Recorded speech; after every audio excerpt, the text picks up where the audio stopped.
What's up, guys? This is Icon. You're back with the Salem video blog this month. Coming out to my old high school for Heritage Days, which quite Salem-y. This is from the time period that we play in, so let's see what we can find here.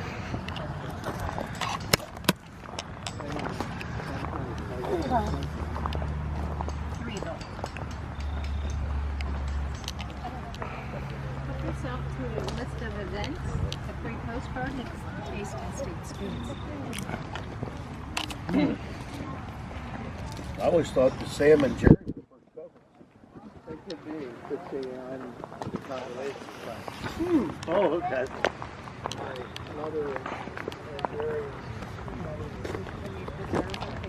Oh, okay.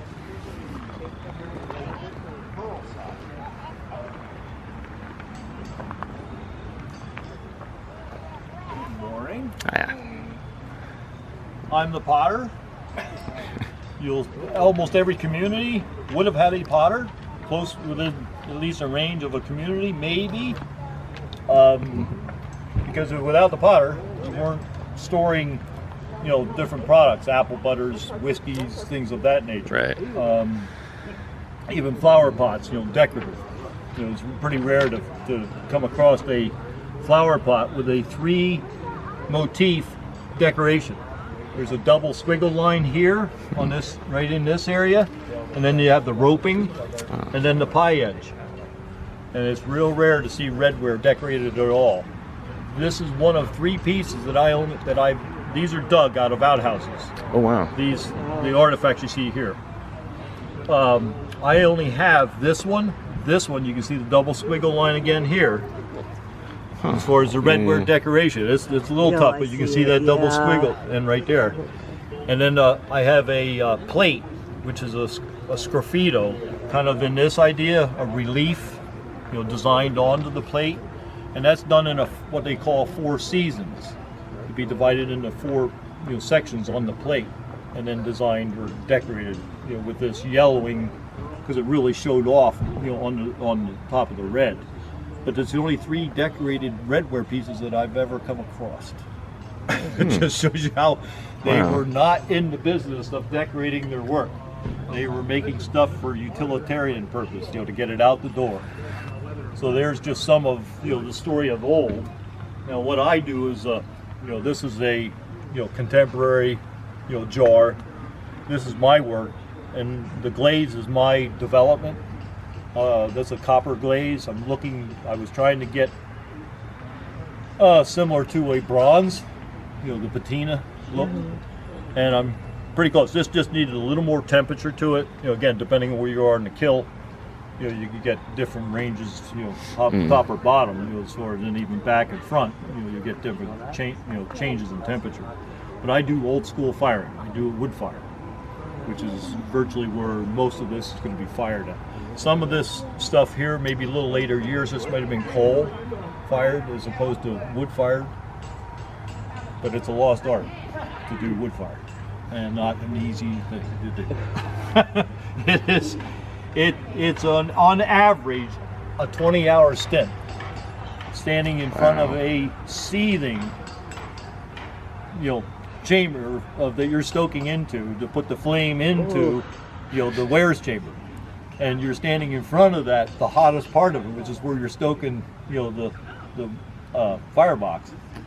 And that's, I wear a chaff, and sometimes even put a piece of plywood across in front of me. And I got to rake out the underneath, the drop, because what it is with a fire in wood, the coals might look seething hot.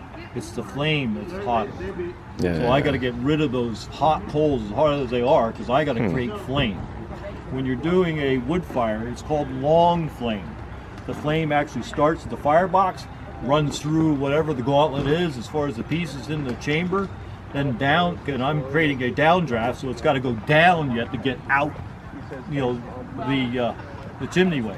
And then I'll pour out of the top of a 15-foot chimney, I'll pour 8-10 feet of a fireball like this. Right out the top. Looks like a rocket ship trying to bore its way into the, and sounds like that. It works. But that's just to give you an idea of what I designed and built, for my work today. And this is fired to about 2,400 degrees, whereas they were lucky if they were reaching 1,600. Because they were just looking to melt the glaze. Yeah. And all these glazes you can see on here, these are all leaded glaze. So they're killing themselves. Yeah. Now the flower pot, it's not being used for that. It's an oyster jar, glazed inside and out, and that's leaching. Whiskey jug, acidic, it's leaching. Batter jug, it's leaching. These are all food stuff, and we were eating, that leaded product coming out of all these. We had problems in the early years, but then once I learned, that's not what we want to be doing. Again, you start to figure out the why and not why. But there's just some of, what the potters were doing. Again, I'm just fitting a handle to here. How are you? This right here, just being a little, and all I'm going to do is, I mean, right up in here somewhere, right straight across from the handle, so you get the straight pour. I'm just going to etch this a little bit just to help that handle kind of knit into the wear itself. I'm usually trying to let these set up, overnight, at least that I can take and cut a handle then. Because when I'm doing them like yesterday, I can only you can see I start to press. I was just trying to show people quick, how the handle would go on there. But if I let them set up long enough, then I can get this to, and then, whatever I'm pulling as far as the length, kind of gives me, the trick size for the piece. And almost in every case, these handles, that's a fingerprint. His hand draw is his identification. Because every time I pull a handle, I'm going to have the same fret for my hand, just like he would have. So I can, if I find another handle similar as far as the look, I can pretty well match that. Okay, that's that same potter. Might not know who, but at least I can say that these two pieces are made by the same potter. Cool. Nice. As opposed to here, this is a extruded handle. Again, a little later, 1870s, late 1860s, the mocha wares. These are coming from England, but all this is hand done here. Again, once I get a spot on here, and then I just put that little slurry in there, and I'll just eke that in there really good. And then I'll just figure out exactly where that loop is that I want, and then I can just work that right into the stiffer wear, and then I'll slowly work this part into the piece itself and make that knit. You can see where he did the same thing. He's cuffing around it to make it better hold on the piece, and then I can sit there depending on what I need as far as the shape, then I can just move it to what I need. Cool. So that just gives you an idea of a simple make on a handle. And then I'm going to wedge up some play here and be making some pieces on the wheel. All right, cool. So if you're here for a minute, or if you're coming back through, you'll see me. We'll be back through, definitely. Yeah, we'll be back. Sure. Awesome. That was kind of cool. Cool.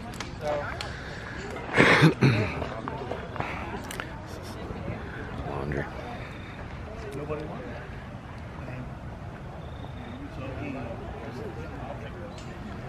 This is kind of sexist. There you go, Kiki. This is your job. Go get you a farmer. Wow. Make some pickles. 90-year-old farmer. Bake some bread.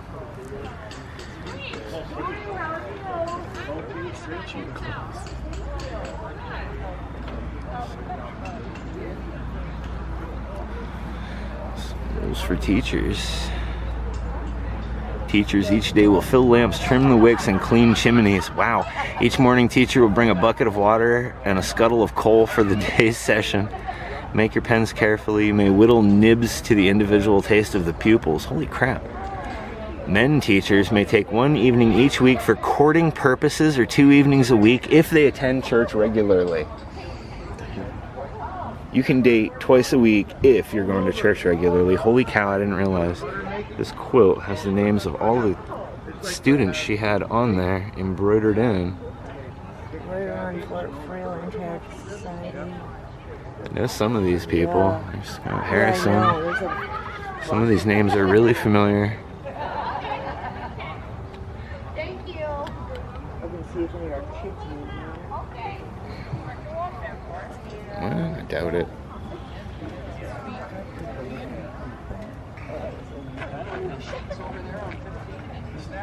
Well, I guess that isn't a sheet. Yeah, that's a snappy. Alright. No, still up there. Yeah. We just got done with the wide stuff in Carbondale, so that'd be, I'm glad to not have to drive. Yeah, oh, you're all the way up there. Yeah, yeah. So I asked to do some work for them. We had done the one a couple years ago. Levi was up and helped us pull on that one. We did the gas station. Hello. Oh, up at the top. Yeah, so I got no, the one there. No. The road. The program focuses on promoting students. If I can get it back in here.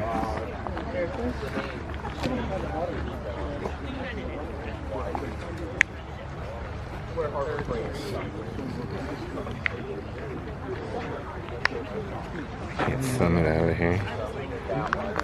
There we go. That's a little soft and sticky. Potato candy.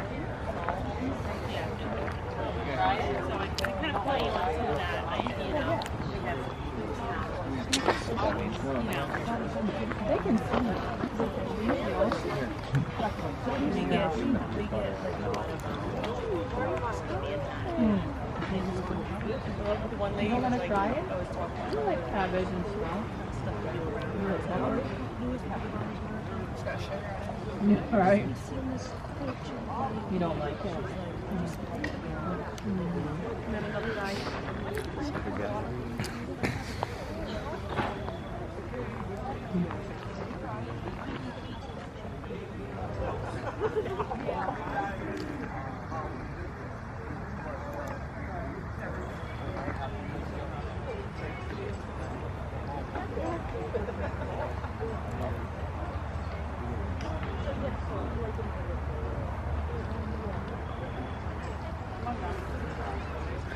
Let's see. Back to quilting again.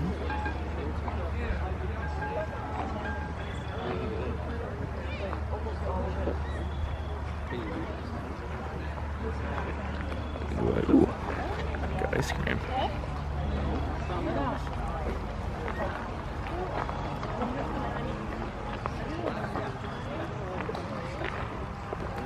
Here we have some early settlers talking on their cell phones to probably some local Indian tribes.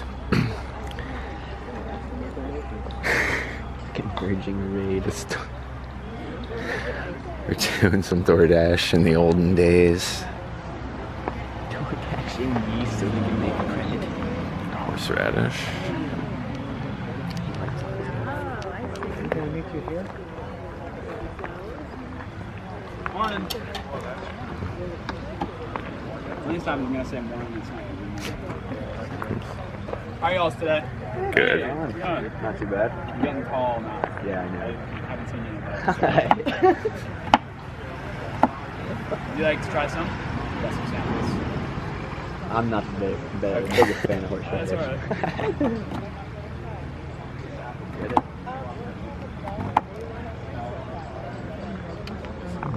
It's over here.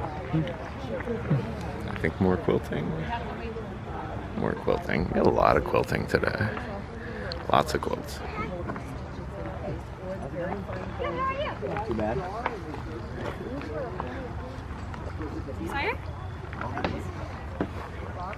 Hey folks, we make this right here. Fresh, unpasteurized cider.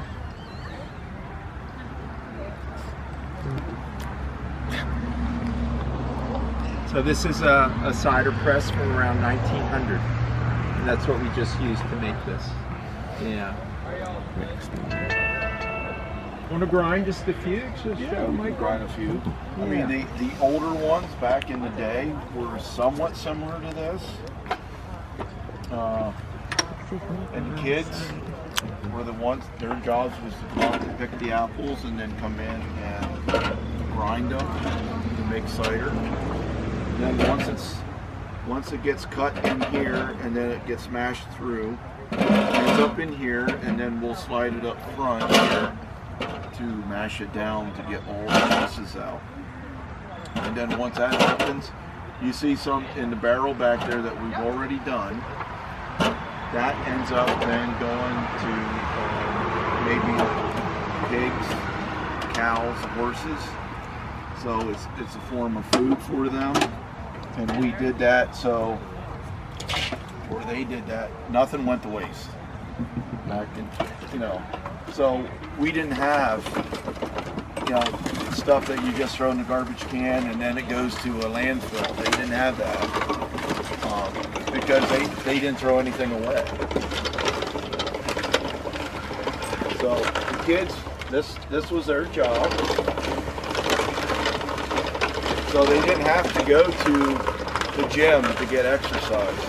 This is their exercise that they had. And this was their job that they had in the fall. Because the moms were in the house, they were doing their baking and cooking and such, and the dad was out in the field.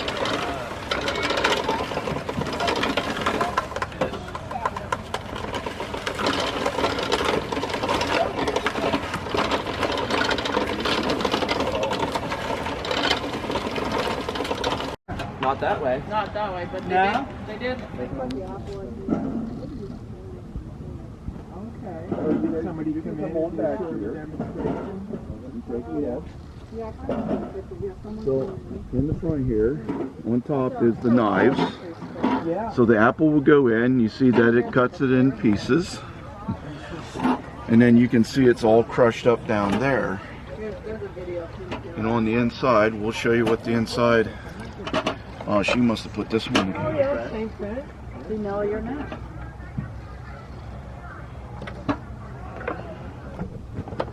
Then it goes inside.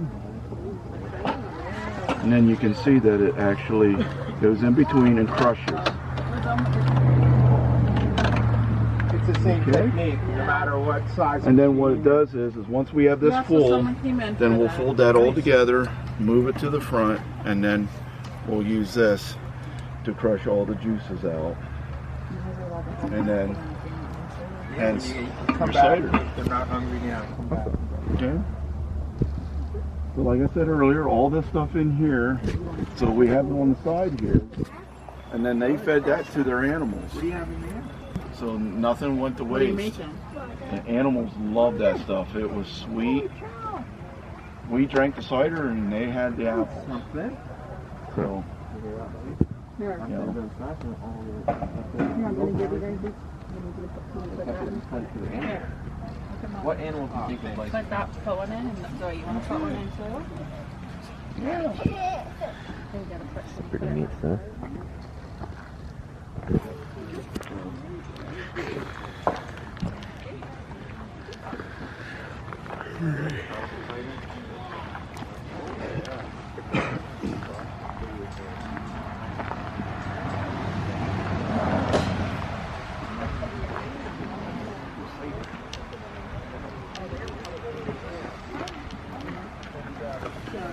The town is not 1850. I just Okay.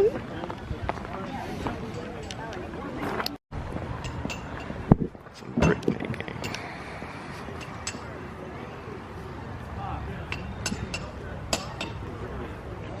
Thank you, Trevor.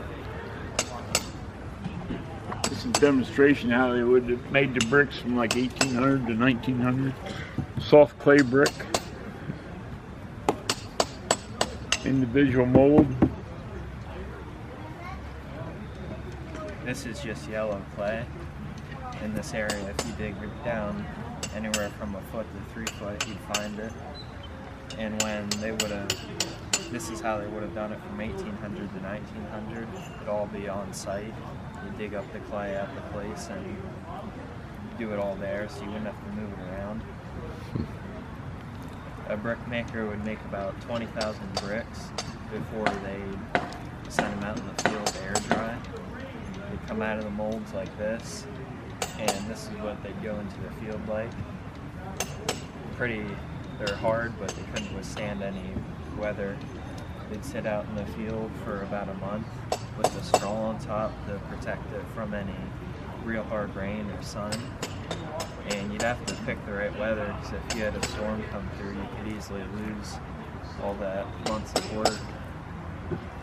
And then after being out for the field for a month or so, they'd bring them to fire the bricks.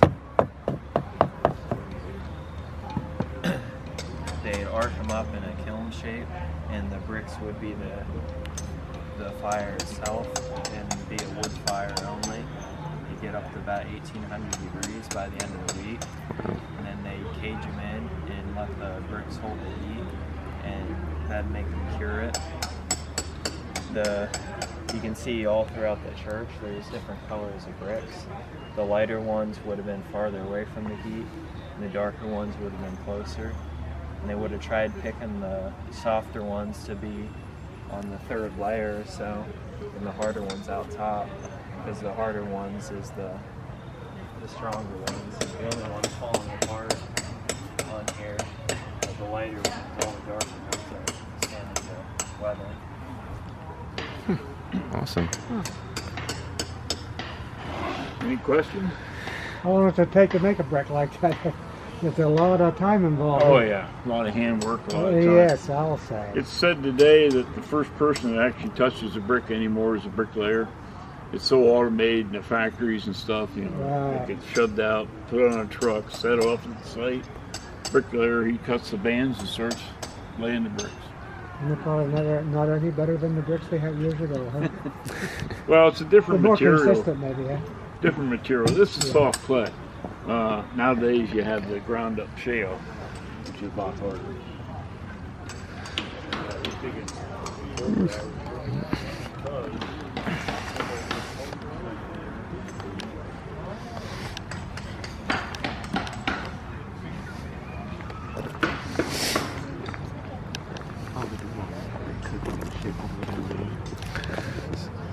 Such historical. Let's take a quick look at the cemetery. This is, I know. There's probably just tombstones in there though, so. A lot of these are ancient. It's 1818 to 1857. These are old. This was the church to the fort that was actually on the grounds here. Let's see what else we got. It's so easy.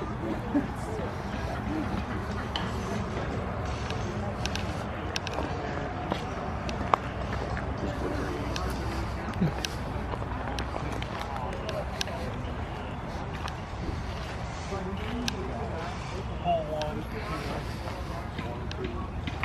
3 and 4, and then 5 and 6, and then 7 and 8. So you drill. It's an 8. It's a 4-hole system. So you got to drill 6 holes.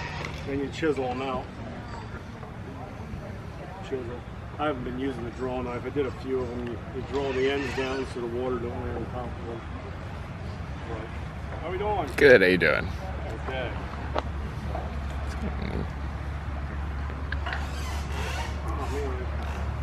So right here, put this in here. This is the toll holder. I usually try to eyeball it so it's kind of straight. And this here is just whack it in a couple of cracks.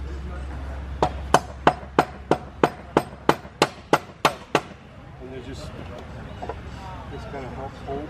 I try and keep pressure down to keep it in that groove. Yeah, just. And as it starts to cut,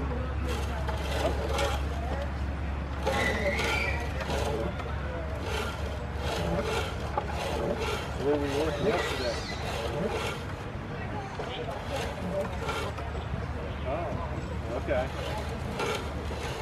I know there's one up there in the mall. I wanted to go to that. Come on, Cassie.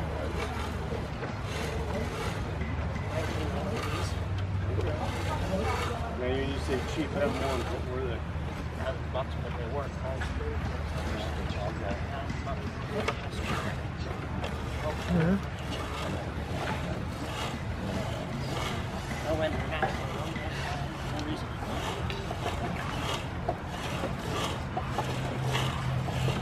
pay $2,800 or more for international.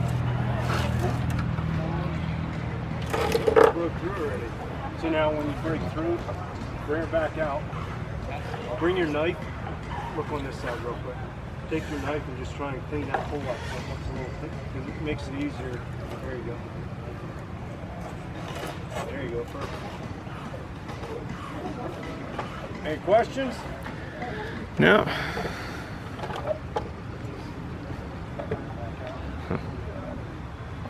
Wow. Pin. Sometimes you have to lift up on it. This thing's been used and abused. Line it up with the next hole right there.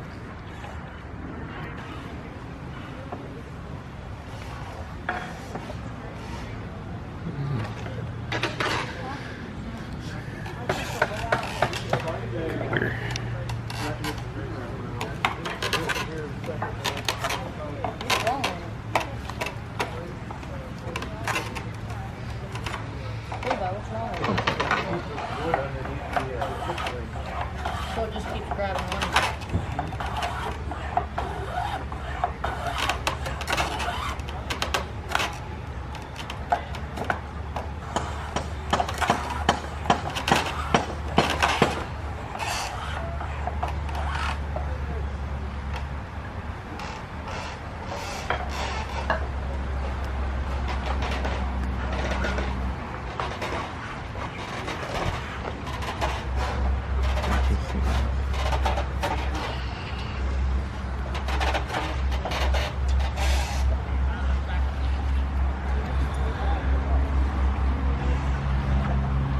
That was just kind of for everybody complaining about their hammer and nail skills. How'd you like to do that?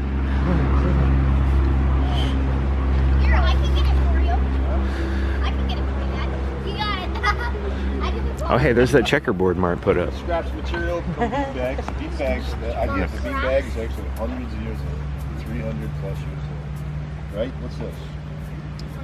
Corn cob doll. It's the original Barbie. They would be like fighting, I'm sure. Like being sassy with each other. Just like Barbies, right? Or maybe they'd be going to the, I don't know, quilting bee. Auction. But, Mark, here's some good advice. You want me to stop stealing checkers? Make them out of that. what's this? It's corn cob. I wouldn't even bother taking them.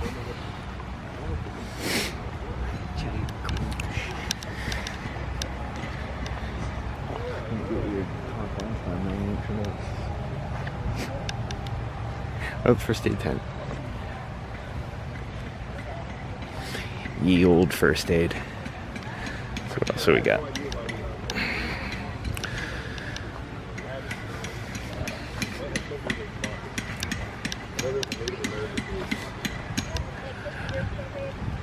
A couple of more stands. I have to go see the church after this. The church is also historic. It's pretty ancient. Go in and check that out on our way out.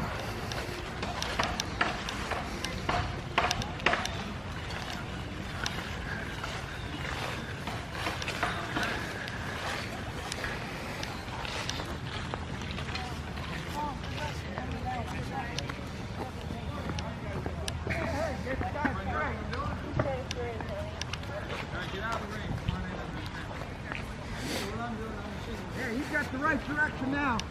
The children's game's over there. Oh, I thought you were pointing to the food. Yeah, they catch the children's game from the left. Blacksmithing. There's some more Salem-y stuff. How do you make out here? Pretty good. Hey, now here's trying to do something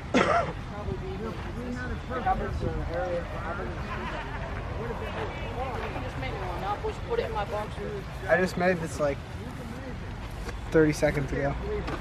Oh, wow. That little thing took me about an hour. Hey, he's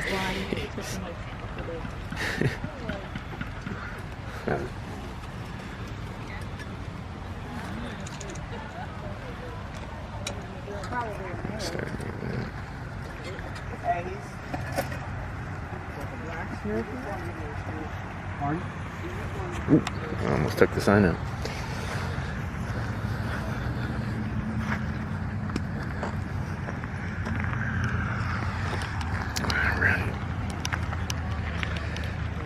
Try to speed through the rest of this now that it's raining.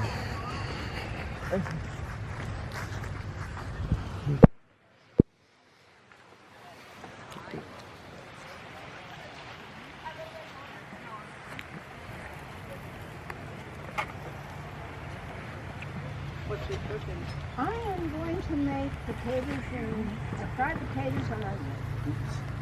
I have some potatoes and onions here, and I thought, well, that'll use up some stuff and it'll smell good here.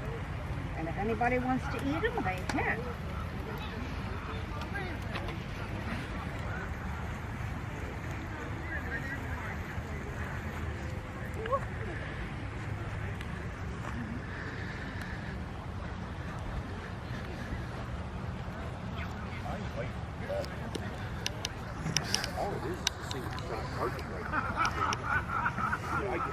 I can smoke can at 200 yards with that can.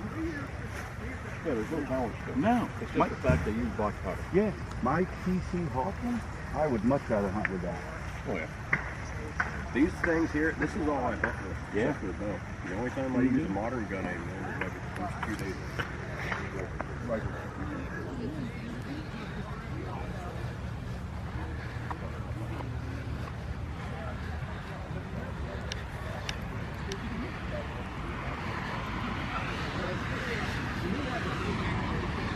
Got the military camp.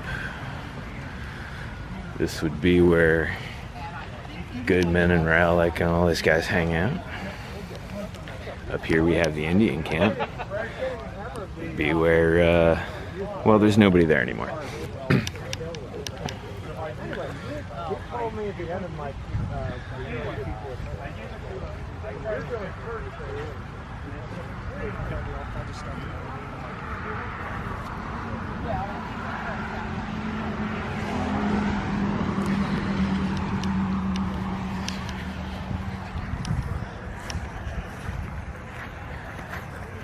Native village.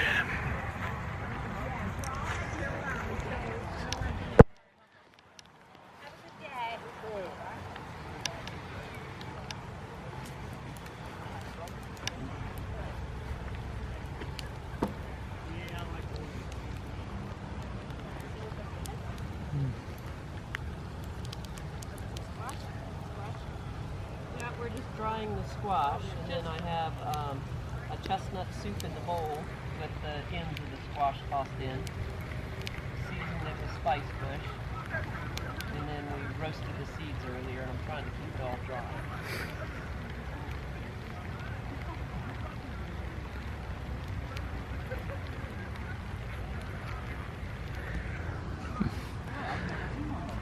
Alright, let's go hit this church and get my camera dry.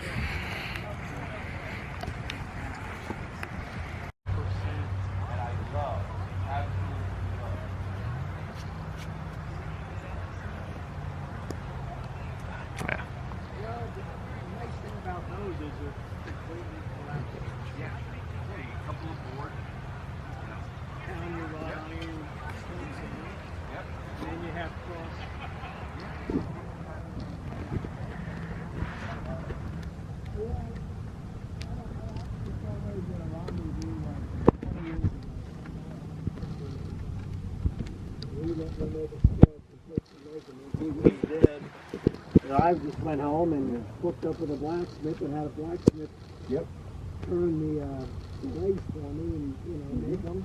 These are very similar to some of the.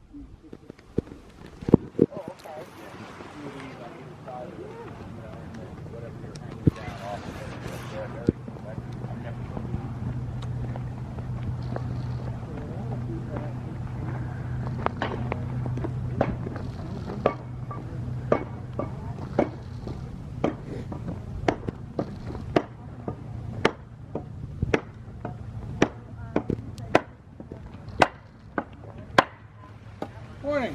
Morning. How are you guys doing? Good. Want to get out of the rain? I'll tell you what I'm doing. Alrighty. Yeah, come in under the tent here. You don't stand out in the rain. So basically, what do you think I'm making? Planks? Nope. Wooden shingles. Oh. Shakes, or to put on the house roofs. Back in colonial days, they come over to America. You know, in Europe, they had the slate roofing. You know, it's hard to get slate because they had to bring it over in ships or find where there was a quarry, an open up quarry. So almost all the houses in colonial days was made out of wooden shingles. Later years they started putting slate roofs on because wooden shingles, if one house caught fire, this shingles dried out, the fire would jump from house to house, and next thing you know, you had a whole village burned down, or city blocks. So they went to slate roofing and then metal roofing, and because of fires. But somebody had to make the shingles, so they had a shingle maker almost in every area.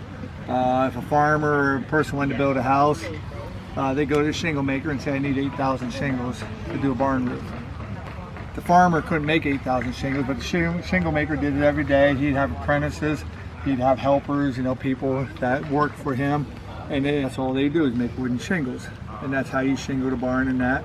But a farmer, if he wanted to build a smokehouse or replace his pig pen roof, he didn't want to go to the shingle maker and buy shingles because it's money. All he had to do is in the winter time when the crops was in, you cut firewood, you heat your house, and you know, a room, not your house, you heat your room. But he would go out and look for a tree that had very few limb wood, and because if you have knots, it makes it really hard with the froe to split the wood, plus with the draw knife to make your shingles. So you'd find a tree, maybe red cedar, American chestnut, which there was millions and millions of American chestnuts, even billions in the United States, till the blight hit in the 1900s and killed them all off. The grain split straight. They used them to build barns, they used them for fence posts, everything, furniture. But it splits straight and also is very rot resistant. So you can put an American chestnut shingle on a roof that lasts 40, 50 years. So the farmer would go out in the woods, look for a tree, cut it down. Then he had to decide, I want 15-inch shingles, 18-inch or 24-inch shingles, whatever size. I have a couple different sizes here. I cut different billets. He'd take a metal wedge or wooden wedge, sledgehammer, cut it, say 18 inches, split it in half. With the wedge, that's a half. And then you split it into a quarter. And then you take that quarter, and that's what you'd use for your shingles. Now, if you had a bigger log, you'd have wider shingles. I go with the smaller log because it's easier to split with the froe. Morning. So what I have here is a froe, F-R-O-E. It's basically an axe with a blade, but it's designed to split shingles. And instead of the handle being this way, and you know, you split, it's this way upright, so when you get down through, you can twist it and try to break the shingle off. You have a longer blade because you got to be able to hip, drive the froe down through.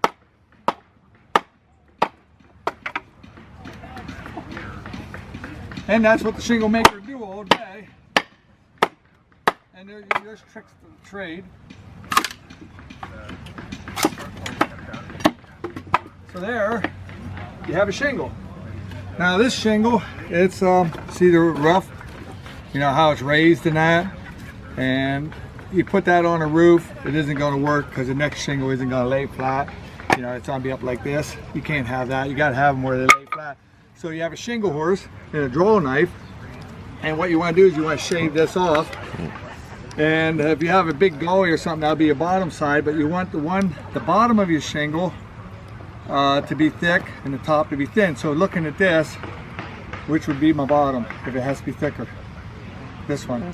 So once I get the sapwood cut off with the hatchet, I'm going to start smoothing this out, and then I'm going to taper it, so this is the top. So I'll just do it right now. So my sapwood, the reason I'm trimming this off because the sapwood's on rot first. So you don't want something, you want to get into the heart of the wood. So you want to go in a little bit. And now you don't want a shingle that looks like that, you want it sort of straight. So you just use your eye and just trim that up a little bit. And you continue to do that till you have something that looks pretty decent. This shingle horse is nothing more than a vise. You know, you put your shingle in here, and now that'll come right out. So in order to hold it, you put your feet right here. Now it won't come out. So basically here, I've already planed the top and the bottom. Now this is going to be the bottom of the shingle because of that big gully. You know, you don't want that exposed to the water and that. So you turn it this way. So this is, you know, on top of the roof. The wider part should be at the bottom, and that's narrower, so this is going to be the bottom. So right now I'm working to shave this down to make it thinner. Alright? So I put it in here and use my draw knife, and you don't want to take the whole thing off at one time because it don't work that way. and you just keep working. Just keep working till you end up something like this. And you'll have all different widths because you have to mix and match so they cover. But this would be the bottom, see how thick it is, and the top. So the farmer would make 500-600 shingles. Maybe go out and repair his barn roof, but you always want to keep some in storage because you might have a storm in the summer and you don't have time in the summer to be making shingles. So he can go up in his wagon shed above the grainer or wherever he stored it and get some shingles and patch his roof. 1860s, 1870s in our area, the sawmills started coming in. And once the sawmills come in, the shingle mill soon followed. And if you ever been to Knoebels, where they have the steam engine and all of them old time crafts, they have a shingle mill sitting there behind a wire fence. And I haven't seen it run in a few years, but when that run, it threw a shingle out every couple seconds. And that basically made this craft obsolete, like the harness maker when the car and the tractors, no one was farming horses or driving horses to go to town. They all went by the wayside because he could make the shingle mill, can turn a shingle out. That bundle there, that's basically a shingle mill made down. They're more uniform, they're cut, they're tapered straight, it's all in one cut, it reverses. And that is left over, that was above my granary. My windbreaker in my barn, the shingle on the windbreaker, that was shingled in 38 or 39, and in 82 I put metal roof on. We tore the wooden shingles off, put metal roof, but sometime in the 70s a guy come and repaired it, and I had a couple bundles above my granary, and that's what I brought over to shelf. So if you've never been here before, most people, if they've been here before, they've been down at the Warrior Run School, down at Fort Freeland or at Howard Sloat House. We had to move over here because they're building an elementary school. Took our whole parking lot up. Didn't disturb back there at the barn and that, but we have no place to park. They're building the elementary school. So the school district told us here in February or March we couldn't have it there. And we didn't want to go 2 years without having Heritage Days because last year we didn't have it because of COVID. So we decided to come over to church, showcase the church and the cemetery. Yesterday was a beautiful day. When the rain quits, there's supposed to be a couple people in the cemetery. I think dead people can't get wet. I got a test for a while. Who am I talking? But there's a couple ladies in there telling about the person that's buried there. And so if it quits drizzling and they go back in, be sure to go in and listen to the stories. There's I think 17 Revolutionary War soldiers buried in the cemetery. It gives us a chance to showcase the church. We were going to have a church service at 10. The minister, Bob Frank, that was for saying one of the ministers in the past. He come down COVID, so he couldn't be here. So of all years, we always have a church service. We come over here, then everybody goes over there, Here, everybody's here, and we have no church service. But they are having a sing-along at 1. So if you want to hear a pump organ, they have a pump organ in the church. They'll be running, and they're going to sing some songs. So it'd be interesting at 1 o'clock, but if it quits raining, matter of fact, the guy at the hat there, the stick, he's going to be leading the singing, and I've heard him sing. And I was supposed to be over with a fence post maker, and I thought that's too close. So I'm back here so I don't have to listen to him sing.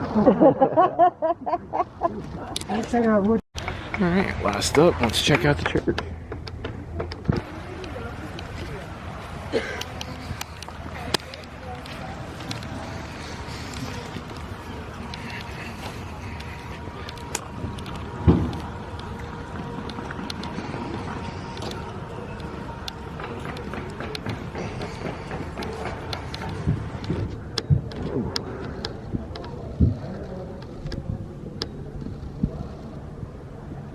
Listing of everybody buried here.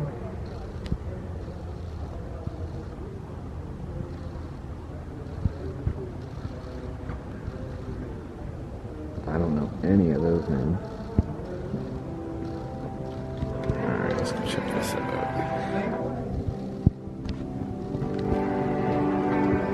Hello. Have you been in the church before? Years ago, I was in once for a wedding. Okay. This is the 1835 the third church. The second church, that's a replica of it up there. It was 2 blocks. When you walk out that other door, if you look down at the grove, just picture it with no trees and plop that out there, okay? The first church was built at Watsontown Park, where that is now. They never got it under roof before the Indians burned it. And then all the people left the area. That was the Little Runaway. And not long after that was the Battle of Fort Freeland, which is where we usually hold Heritage Days. You rented your pew. So the further from the preacher you were, the cheaper the seats. So the closer you got to the front, they did not have a choir, but that is where probably the lawyers and the doctors sat. It was more expensive. In that display case, you'll see that one of the sheets shows you how much the people paid in pounds, shillings, and pence, and that's when we were British. And then the other one there from the 1800s shows it in dollars and cents, and that's when we were the Americans, the United States. There were no doors on here, but the step up kept cold air from coming in on your feet. And a lot of people would bring from home their little pierced tin box, and they would put embers from their fire in it, and then bring those in to keep warm in the pews. There were 2 stoves in here later. They had a stove here and a stove there, so you'll notice the pews are replacements. When you leave out the other side, there's cushions in a couple of the pews. Those are from the last people who sat there. You had to provide your own cushion if you wanted a cushion. So a couple of them are filled with straw, a couple of them are filled with horsehair, and then there's at least one that has cotton batting in it. Wow. The lamps we light once a year, and that's for candlelight service, which is the second Saturday in December. We didn't have it last year. We probably won't be able to have it this year because we did have 300 people here. The chairs up front are original also to the church. And then back here we have pictures and the timeline of the church, and you can see that sticks. If you were a woman and fell asleep in church, you would get tickled with the feather end, and if you were a man and fell asleep in church, you would get whacked with the business end.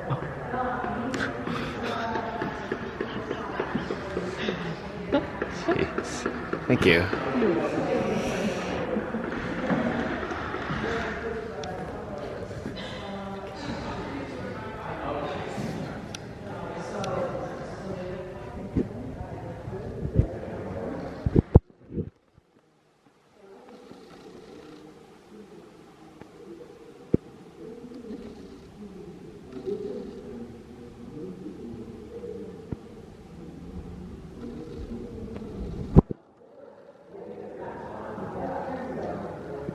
Wow.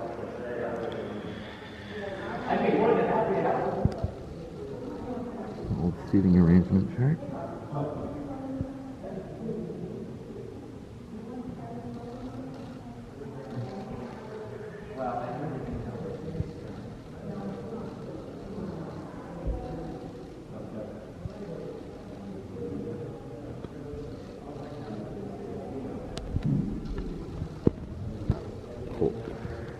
Replication of the church. Man, they really went all out. It was a 2-story church. If you notice on the replica, the only way to get up to the gallery is that outside staircase. We used to have a little puppy dog food inside along with the people, but somebody broke him off and took him. But there was a little girl attending church service in this church, and her dog ran up the stairs. Somebody had left the door open, so her dog ran up the stairs and ran around the galley until he could find her, and he disrupted the church service for that day. That's really neat. You're a musician as well?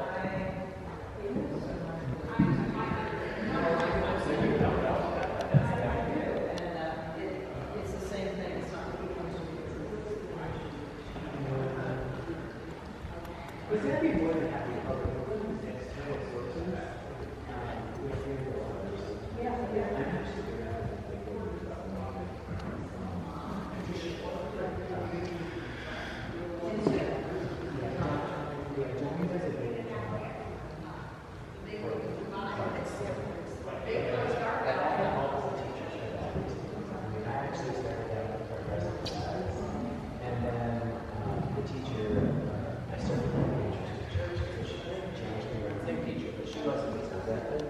And then I went off to another teacher who had more church background. And then after that, my classics were really good.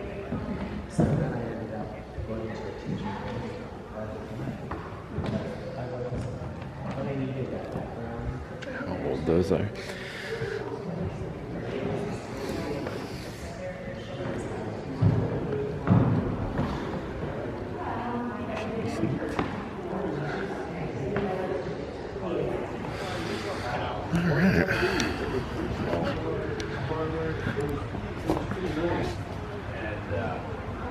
Then the gas came.